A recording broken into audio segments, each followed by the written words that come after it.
युग बीते पर सत्य न बीता, सब हारा पर सत्य न हारा। यदि आपने अभी तक अंतिम अध्याय न देखा हो तो अंतिम अध्याय देखें, और यदि आप समझ सकें तो इस अध्याय को जरूर देखें। इस अध्याय में प्रश्नों से भरे कुछ उनके उत्तर हैं जो ओशो अष्टावक्र गीता पर प्रवचन कर रहे थे। उस समय के दौरान लोगों ने पूछे थे, उन्होंने अपने ढंग से उनके उत्तर दिए थे। यह अध्याय यदि आपने पिछला अध्याय देखा हो तो आपकी समझ में आ सकेगा, क्योंकि पिछले अध्याय में भी प्रश्न और उनके उत्तर ही थे, ज़्यादा कुछ भी नहीं था। और जो लोग मेरे साथ निरंतर ध्यान में रहे हों, इस यात्रा में मेरे साथ शामिल रहे हैं, उनसे अब कहने को कुछ भी नहीं है। या हम ऐसा कहें, वे जागे हैं और इस भांति जागे हैं कि अब अकेले में, भीड़ में, बाजार में, शोरगुल में, कूतूहल में वे अपने को खोता हुआ नहीं पाते। और हम ऐसा कहें, उनके भीतर एक गहन समाधि की अवस्था शुरू हो गई है। उन्हें पता न चलता हो यह बात अलग है, लेकिन भीतर ही भीतर समाधि लगनी शुरू हो गई है। वे धीरे धीरे समाधि में प्रविष्टि करने लगे हैं। इसलिए ख्याल रहे, यदि आपने अभी तक पिछला अध्याय न देखा हो तो पिछला अध्याय देखें। पिछले अध्याय में कुछ भी खास नहीं है और मेरे बोलने का कोई परिणाम भी नहीं है। ख्याल रहे, यदि आप सुन सकें तो सुन लें, सुन लेना बोलने से, या यदि आपको सुनने की कला आती है तो इसमें कुछ ऐसा भी कहा जाता है जो अनकहा है, जो कहा नहीं जाता, और उसकी क्रांति आपके भीतर घटित हो जाती है। पूर्णतः मैंने कुछ समय में कुछ संबंधों पर चर्चा की है या बोला है, तो उनका ख्याल रहे। यदि आप निरंतर ध्यान में रहे हों तो आपने ध्यान में देखा होगा कि गहरी से गहरी स्थितियों में आप पहुंच गए हैं। इतनी गहरी स्थितियों में पहुंच गए हैं कि अब आप स्वयं ही निर्णायक हैं। अब आपके भीतर से आवाज़ निकलनी शुरू हो गई है, या हम ऐसा कहें, आप अपनी आवाज़ पहचान चुके हैं। जो पहले की हमारी पहचान थी, हम दुकान थे, मकान थे, हम परिवार के कुछ हिस्से थे, या हमने विभिन्न चीज़ों से अपने नाम को जोड़ रखा था, हम वैसा कुछ भी नहीं है। हम हैं जो हमारे भीतर से, हमारी शुद्ध चेतना में जो आवाज़ निकल रही है, या हम ऐसा कहें, हमारे भीतर की आवाज़ से। मेरे कहने का मतलब यही है, जो तुम्हारे हृदय से निकल रही है, जो तुम्हारे अनकहे में निकल रही है, या ऐसा कहें हम, जो हमारे भीतर जिसकी आवाज़ नहीं होती, जो शब्द नहीं बनते, वही हमारी असली आवाज़ है, वही हमारी हृदय की आवाज़ है। उसको ही हमें पकड़ के चलना होगा, और बीच बीच में हम अपनी परीक्षा लेते रहें कि हम किस ओर जा रहे हैं, हम ठीक दिशा में गति कर रहे हैं या नहीं। बस इतना ही है, बाकी सब आप अपने बाहर के कार्य, ऐसा कहें कर्म जो भी है आपका, वो निरंतर जारी रहेगा, या आप उसमें निरंतर लीन रहें। जहाँ भी हैं आप, जिस ढंग में भी हैं, जैसे भी हैं, जिस भी स्थिति परिस्थिति में, वहीं से पुकारें परमात्मा को। मैं तो आपसे विशेष इतना ही कहना चाहता हूँ, आप जहाँ भी हैं, जैसे भी हैं, जिस ढंग में भी हैं, जिस स्थिति परिस्थिति में, वहीं से पुकारें परमात्मा को, क्योंकि आप जहाँ हैं वहाँ संपूर्ण विराट मौजूद है, संपूर्ण परमात्मा मौजूद है। बस आप देखें, आप देख नहीं पा रहे हैं तो इस कारण है कि आपकी आँख उस ढंग की नहीं है कि परमात्मा देख सके। इसलिए आप अपने भीतर जाएं, और जो लोगों ने भी अभी तक ध्यान में प्रवेश नहीं किया है, वे अपने आप, अपने भीतर, अपने अंतस्थल में धीरे धीरे धीरे धीरे उतर जाएं। यह यात्रा स्वयं के अंतरतम स्वरूप को निज से निज जान लेने भर की यात्रा है। और मैंने आपसे कहा, अब मेरा बोलना ज़्यादा प्रयोग में नहीं है, या मैं ऐसा कहूँ मेरा मन ही नहीं है बोलने का, इसलिए मेरे बोलने में बड़ा गैप बनता जा रहा है। यह गैप इतना हो सकता है धीरे-धीरे, धीरे-धीरे, धीरे-धीरे कि हम महीनों और कई महीनों में कभी-कभी चर्चाएँ करें। इसलिए ख़्याल रहे आप बस निरंतर ध्यान में उतरें।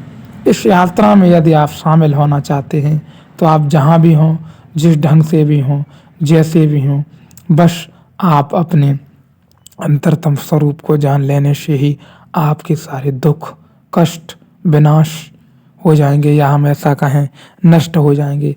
क्योंकि हम जाग के देखेंगे जो था ही नहीं वह हमने मार रखा है। हमने समस्याओं की तरह लिया है जीवन को, हमने एक अवसर की तरह नहीं लिया है। हम हर चीज़ को सुलझाना चाहते हैं। जब आप जागेंगे तो आप पाएँगे यहाँ कुछ उलझाई हुआ नहीं है, यहाँ सब ऐसे ही है। जो आपके पास है उसका भरपूर उपयोग करें, उसका आनंद लें। जो नहीं है उसकी चिंता फ़िक्र क्यों करें। इसलिए आप बस निरंतर ध्यान में रहें, निरंतर ध्यान में उतरें। जहाँ भी हैं, जैसे भी हैं, जिस ढंग स्थिति परिस्थिति में, जिस दुनिया में हों, जिस देश में हों, वहीं से आप पुकारें परमात्मा को, इतना काफ़ी होगा। आप बस एक हृदय से भरी पुकार करें और वह आपके करीब होगा। आप बस अपने भीतर उतरें, फिर देखें कि चारों तरफ परमात्मा ही परमात्मा समाया हुआ है। उसके सिवाय रत्ती भर जगह कहीं खाली नहीं है जहाँ वह नहीं है। प्रत्येक मनुष्य में छिपा हुआ बैठा है, आनंद बन के, सौंदर्य बन के, प्रेम बन के, करुणा बन के। बस हम देख नहीं पाते और जीवन हाथ से निकल जाता है और हम मृत्यु को उपलब्ध हो जाते हैं। इसलिए ख्याल रहे मृत्यु के आने से पहले हम अपने आप को जानें, हम स्वयं को जानें, हम जाने क्रोध को, हम जाने दुख को, हम जाने क्या है ये, कैसे बनते हैं। जाएं इनकी जड़ों में, देखें समस्या का क्या है हमारे जीवन के इर्द गिर्द। और ख्याल रहे हम बस अपने आप को जान लें, इतना काफ़ी से अधिक है। क्योंकि स्वयं को जानना ही इतना कठिन है। हम औरों के संबंध में चर्चा नहीं कर सकते। और जो व्यक्ति निरंतर मेरे साथ ध्यान में रहे हैं उनमें एक जागरूकता आ गई है अजीब तरह की कि उन्हें किसी से कोई लेना देना नहीं है। चाहे घर में, परिवार में, वे जान ही चुके हैं कि सब ऐसा ही है। वे अब किसी की फ़िक्र में नहीं हैं, वे बस खुद की चिंतन में और खुद की अनंत की खोज में हैं, अनंत की ओर बढ़ चले हैं। वे गहराई में डूब चुके हैं अब, इसलिए उन्हें किसी की फ़िक्र नहीं है। बाहरी जीवन में जो भी घट रहा है उन्होंने जान लिया है। शरीर में जो घट रहा है वो भी निश्चित तौर पे घट रहा है।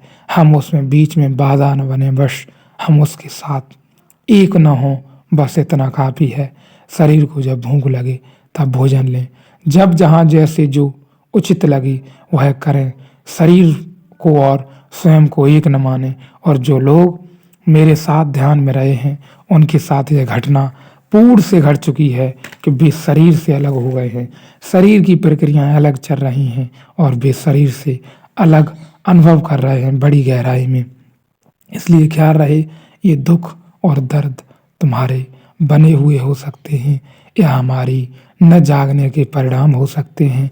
हमने कुछ इस भांति अजागरूकता या ऐसा कहें विस्मरण हो गया है जिससे हम भूल ही गए हैं कि हम क्या हैं। हम बस स्वयं को जाने। और जो लोग रहे हैं मेरे साथ ध्यान में अब उन्हें किसी से रत्ती भर फर्क नहीं है। क्योंकि मैंने पहले ही कहा था वे एक समाधिस्थ होते चले जा रहे हैं, अपने भीतर डूबते चले जा रहे हैं। बाहर से उनकी पकड़ छूट रही है। पकड़ से मेरा कहना यही है कि वे घर में रहते हैं, भोजन करते हैं, सब काम करते हैं पहले जैसे, लेकिन वह चिंता नहीं रही। वह विनाश जो पल पल हमें विनाश की ओर ले जाता था वह खत्म हो रहा है। वह सूक्ष्म होता चला जा रहा है और विराट प्रकट होता जा रहा है। इसलिए उन्हें किसी भी बात की चिंता नहीं रही है, चाहे वह जीवन के किसी भी क्षेत्र से संबंधित हो। वे अब आनंदित हैं। उन्हें न पकड़ना है न छोड़ना है। उनके कर्म भी जारी हैं तो इस भांति कि उनके कर्म भी उन्हें अब बांधते नहीं हैं। उनके कर्म भी, उनका प्रत्येक कर्म उन्हें मुक्त करता है। चाहे वह जीवन के किसी भी क्षेत्र में कर्म कर रहे हों, किसी भी ढंग से। सबके कर्म अलग अलग हो सकते हैं, लेकिन भी उच्च स्तर जो कृष्ण ने कहा है गीता में, उच्च स्तर का कर्म, परम के प्रति प्रेम, परम की ओर बढ़ना, परम की ओर लीन, परम से प्रेम की ओर बढ़ रहे हैं वे निरंतर। और उनके बाहरी कर्तव्य बिना किसी फल की इच्छा किए, न किसी फल की आसक्ति की किए जा रहे हैं। वो बस ऐसे ही कर्म जारी है, लेकिन कर्ता का भाव छीड़ हो गया, इसलिए भीतर से पकड़ बिल्कुल नष्ट हो गई। हमारी यह चर्चा अब धीरे धीरे एक लंबे गैप में बदलती जाएगी, क्योंकि मेरे अब बोलने का ज़्यादा साहस नहीं है अभी, या मैं ऐसा कहूँ मेरा मन नहीं है बोलने का। इसलिए आप लोग बस निरंतर ध्यान में रहें, इतना काफ़ी होगा। एक यहूदी हसीद फ़कीर ने किताब लिखी थी। किताब बड़ी बगावती थी। हसीद बड़े बगावती फ़कीर हैं, और उसने अपने देश के सबसे बड़े यहूदी धर्मगुरु को वह किताब भेजी, खुद अपनी पत्नी के हाथ भेजी, और उसने कहा कि कुछ फ़िक्र न करना, जो भी हो तुम उसमें उलझना मत, सिर्फ देखते रहना क्या हो रहा है, सब मुझे आकर वैसा का वैसा बता देना। वह गई, जैसे ही किताब उसने दी पंडित के हाथ में, उसने किताब उलट कर देखी, देखा कि हसीद फ़कीर की है। वह तो ऐसे तिलमिला गया कि जैसे हाथ में अंगारा रख दिया हो। उसने तो किताब उठाकर बाहर फेंक दी अपने मकान के। उसने कहा कि मेरे हाथ अपवित्र हो गए, मुझे स्नान करना पड़ेगा। वह तो आग बबूला हो गया। उसके पास ही एक दूसरा पुरोहित बैठा था, एक दूसरा धर्मगुरु। उसने कहा कि माना कि वह बगावती है, मगर उसने किताब भेंट में भेजी, तुम थोड़ी देर बाद फेंक देते, यह पत्नी को तो चले जाने देते। उसने भेजी तो उसने तो प्रेम से भेजी, ने तो प्रेम से भेजी, लेकिन तुमने उसके सामने ही फेंक दी, उपहार दिया। इस पत्नी को चले जाने देते, यह पत्नी को तो चले जाने देते, फिर फेंक देते। इतनी जल्दी क्या थी? और तुम्हारे घर में इतनी किताबें हैं, इतनी बड़ी लाइब्रेरी है, उसमें यह एक किताब पढ़ी भी रहती तो क्या बिगाड़ देती। पत्नी वापस लौटी। पति ने पूछा क्या हुआ? उसने कहा कि प्रधान पुरोहित ने तो किताब एकदम बाहर फेंक दी। वे तो ऐसे नाराज हो गए कि मुझ पर हमला न कर दें। उन्होंने तो ऐसे किया कि जैसे मैंने हाथ में अंगारा रख दिया हो। मगर उनके पास एक ही दूसरे धर्मगुरु बैठे थे। उन्होंने कहा कि नहीं, यह करना उचित नहीं है, पत्नी को चले जाने देते, फिर फेंक देते, या फिर रखी रहती। किताब, इतनी किताबें पढ़ी हैं तुम्हारे घर में, विरोधियों की किताबें भी रखी हैं, तो यह तो यहूदी है, माना कि बगावती है, रख लेते, पढ़ी रहती लाइब्रेरी में, क्यों बिगड़ता था? क्या बिगड़ता था? पत्नी ने कहा जिसने किताब फेंकी उसे तो हम किसी न किसी दिन बदल लेंगे, लेकिन दूसरे से हमारा कोई संबंध नहीं बन सकता। समझे आप? मतलब जिसने किताब फेंकी उससे तो रागात्मक संबंध बन गया। वह कम से कम इतना तो राग है, उसका जोश तो आया, उसने कुछ किया तो तरंग तो उठी। वह जो बैठकर शांति से कह रहा है रख लो, डाल दो किनारे में, पड़ी रहेगी लाइब्रेरी में, वह उपेक्षा से भरा हुआ आदमी है, उससे हम कोई भी संबंध न बना पाएंगे। इस धर्मगुरु को तो हम बदल लेंगे, लेकिन दूसरे धर्मगुरु से हमारा कोई संबंध न बन पाएगा। मैं दूसरे के लिए दुखी हूँ। पत्नी तो बहुत चौंकी। वह तो सोचती थी दूसरा भला आदमी है, पहला आदमी बुरा है, लेकिन उसके पति ने कहा कि पहला आदमी तो हमारे चक्कर में आ ही चुका है। दूसरा खतरनाक है, मैं तुमसे कहता हूँ कि पहला तो उठाकर किताबें पढ़ेगा। जिसने इतने जोश में फेंकी है वह बिना पढ़े नहीं रह सकता, क्योंकि इस जोश को कैसे शांत करेगा। वह तो उत्सुक हो ही गया। मैं उसका पीछा करूँगा, रात सपने में दिखाई पड़ूंगा। मैं उसके सिर के आसपास घूमूंगा। वह सोचेगा कई बार कि फेंकना था कि नहीं फेंकना था। देख तो लूं इसमें लिखा क्या है। जो मेरा विरोध करते हैं वे निश्चित रूप से मेरी किताबें पढ़ते हैं। वह तुम ख्याल रखना, उनसे मेरा संबंध बन चुका है। आज भी यह बात है, जो लोग ओशो का विरोध करते हैं वे ओशो की किताबें पढ़ते हैं, बहुत ढंग से पढ़ते हैं और जीवन के हर क्षेत्र में उपयोगी बनाते हैं। लेकिन बाहर विरोध करते हैं, बाहर स्वीकार नहीं करना चाहते कि हम कुछ भी मानते हैं ओशो को, या हम उनसे कुछ भी जानते हैं, या उन्हें हम धर्मगुरु मानते हैं, या अपना सानिध्य दें, या थोड़ा सहयोग, या उन्हें हम प्रेम करें। ऐसा कुछ भी नहीं है। वे लोग जो घरों में उनकी सारी किताबें रखे हैं लेकिन बाहर दूसरा चेहरा रखते हैं, मुझे कुछ भी लेना देना नहीं है। निश्चित रूप से मेरी किताबें पढ़ते हैं। वह तुम ख्याल रखना, उनसे मेरा संबंध बन चुका है, उनसे मेरे हृदय का नाता जुड़ गया है। धीरे धीरे खींच लूँगा। लेकिन जो विरोध भी नहीं करते, विरोध तक नहीं करते, उनके साथ बड़ा मुश्किल है। उनके हृदय का दरवाज़ा पाना बहुत मुश्किल है। उनके दरवाजे सब बंद हैं और यह बिल्कुल स्वाभाविक है। जितनी क्रांति की बात होगी उतनी ही कठिनाई होती है। लोग परंपरा से जीते हैं, लोग परंपरा में सुविधा और सुरक्षा पाते हैं। बदलाहट साहसियों का काम है। निश्चित ही हम जीवन के किसी भी ढंग में जी रहे हों, हम उसी ढंग से जीना चाहते हैं जो हमारे पास है, या रूढ़ी है, या हम ऐसा कहें परंपरागत तौर से चलता आ रहा है। कुछ भी जरा भी नए ढंग से सोचने या करने में हमारी हिम्मत और हम उत्सुक नहीं होते। हम उसके प्रति गहरे से गहरे डरे हुए होते हैं। कुछ भी नए तरह नए ढंग से कुछ भी नया करना हो, केवल और केवल हम डरे रहते हैं, क्योंकि दुस्साहसियों का काम है। उतना साहस जिसमें नहीं होता, वह विरोध न करे तो क्या करे।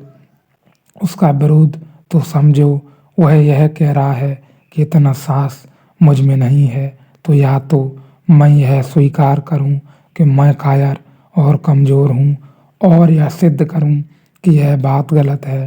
तो पहले वह कोशिश करता है कि सिद्ध करने की कि बात गलत है, जानने योग्य है ही नहीं, इसलिए हम नहीं जानते, नहीं जाते तो साफ हो जाएगा। अगर जानने योग्य है और नहीं जानते तो फिर हम कायर हैं। अहंकार को फिर चोट लगती है, वह अहंकार की सुरक्षा है विरोध। लेकिन जब कोई व्यक्ति मुझ में और उसके अहंकार में चुनाव करने लगा, तो एक न एक दिन उसे मुझे चुनना ही होगा, क्योंकि अहंकार सिवाय नरक के कुछ देता ही नहीं। उसे चुनाव को तो तुम कब तक किए चले जाओगे। ख्याल रहे, आप निरंतर ध्यान में रहें। मेरे लिए आपसे इतना ही कहना है बस। जीवन के जिस भी ढंग में हो, जिस भी स्थिति परिस्थिति में है, अपनी प्रखर क्षमता, अपनी चेतना जो जागी है, अपने हृदय के निर्णय और अपने हृदय की सुनकर चल पड़े। निश्चित ही आप पहुंच जाएंगे। आप जहां भी हों, केवल और केवल अपने भीतर की सुनो, क्योंकि वही आवाज़ अनंत से आती है। जो तुम्हारे भीतर निकल रही है वही अनंत से आ रही है। बाकी विरोध करना और न करना दो अलग अलग बातें हैं, दो अलग अलग पहलू हैं, लेकिन एक ही सिक्के के हैं। यदि आपने विरोध किया तब भी आप उसके कहीं न कहीं कुछ चाहते हैं। आप जिससे घृणा करते हैं, कहीं न कहीं गहराई में उससे प्रेम भी करेंगे ही, बच नहीं सकते। और आप बिल्कुल विरोध नहीं करते, फिर भी आप यदि उसके साथ में उसके सानिध्य में रहते हैं तो धीरे धीरे आप उसमें ढलने ही लगते हैं। यह बात केवल उस संबंध में ही है कि गहरे से गहरे आप जागें। ये तो अनेकों व्यक्तियों के, अनेकों ज्ञानियों के, अनेकों जाने पहचानने वालों के भ्रम हैं, या हम ऐसा कहें कहानियाँ हैं। वो कुछ अपने ढंग बनाते हैं ताकि प्रत्येक व्यक्ति जागे, प्रत्येक व्यक्ति तक अनंत की पुकार पहुंच सके, अनंत की एक खोज जो है वह पहुंच सके, अनंत का जो प्रेम है जो उसके भीतर से निकलता है, जो अभिभूति हुई है उसके भीतर, जो अभिव्यक्ति वह करता है, वह इस भांति पहुंच सके कि वह सीधा का सीधा पहुंच जाए।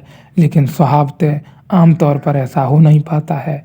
जो भी व्यक्ति है, जो ज्ञानी है, या हम ऐसा कहें जिसने स्वयं के संबंध में जरा भी जाना है, जो राह पर है और जो किसी से कुछ भी कहता है, तो वह बात जिस ढंग से कहता है उस ढंग से सामने वाले की तरफ नहीं पहुंच पाती, या सामने वाला नहीं समझ पाता। इसलिए ज्ञानी अनेक अनेक अलग अलग ढंग प्रयोग करते हैं अपनी बात कहने के। वे कहना सब एक ही बात चाहते हैं। यदि सामने वाला समझदार है तो जो न कहा गया वह सुन लेता है और बात पूरी हो जाती है और उतर जाता है। वह निकल ही जाता है एक अलग रास्ते पर, वह निकल ही जाता है अपने भीतर होते हुए उस अनंत की ओर जो फैला है इस ब्रह्मांड में, और जो फैलता ही जा रहा है, जिसका कोई अंत नहीं है। इसलिए ख्याल रहे, मैं तो तुमसे इतना ही कहूँगा, तुम अपने भीतर उतरो, जहाँ भी हो, जिस भी ढंग में हो, जिस स्थिति परिस्थिति में हो, जैसे भी हो, अपने भीतर उतरो, स्वयं को जरूर जानो, स्वयं को जरूर जानो। और यह बात भी है, ख्याल रहे, सदियों सदियों में, युगों युगों में कुछ लोग ही हुए हैं जो अपने प्रति सच्चे हैं, अपने प्रति ईमानदार हैं, जो अपने को जानने के लिए साहसी हुए हैं, जिन्होंने साहस जुटाया है। निश्चित ही वे अनंत की ओर मुड़ेंगे और एक दिन अनंत की ओर बहते चले जाएंगे और पहुंच ही जाएंगे। इसलिए आप बस ध्यान में उतरें, धीरे धीरे, घर में हो, परिवार में हो, व्यवसाय में हो, आप जहाँ भी हों, उम्र के जिस पड़ाव पे हों, आप बस ध्यान में उतरो। यह एक गहरी अद्भुत यात्रा है स्वयं को जानने की और उस परम विराट को जानने की। वरना आप कितने भी भटकते रहें मंदिरों में, मस्जिदों में, पहाड़ों में, आप वहाँ परमात्मा की शायद अभिभूति या अनुभूति उस ढंग से न पा सकें, लेकिन फिर भी आपके भीतर जो स्वरूप सच्चिदानंद बैठा हुआ है उससे आप भटकते रहेंगे। और जो लाजमी जो प्रक्रिया है हमारे भीतर सदियों से, दुख की, शांति की, अशांति की, वह जारी रहेगी। जो सौंदर्य है, जो आनंद है, जो प्रेम है, जो हम बाहर खोज रहे हैं, उसका स्रोत हमारे भीतर मौजूद है और अनंत से जुड़ा हुआ है। वह कभी खत्म नहीं होता। वह गहरा प्रेम, गहरा सौंदर्य, दिव्य दृष्टि, या हम ऐसा कहें देखने सुनने की क्षमता, कहने की क्षमता, प्रत्येक के प्रति जगत में एक गहरा प्रेम आपके भीतर से ही निकल सकता है। इसलिए ख्याल रहे, आप अपने भीतर प्रयोग करें और अपने भीतर उतरें। बस इतना काफ़ी होगा।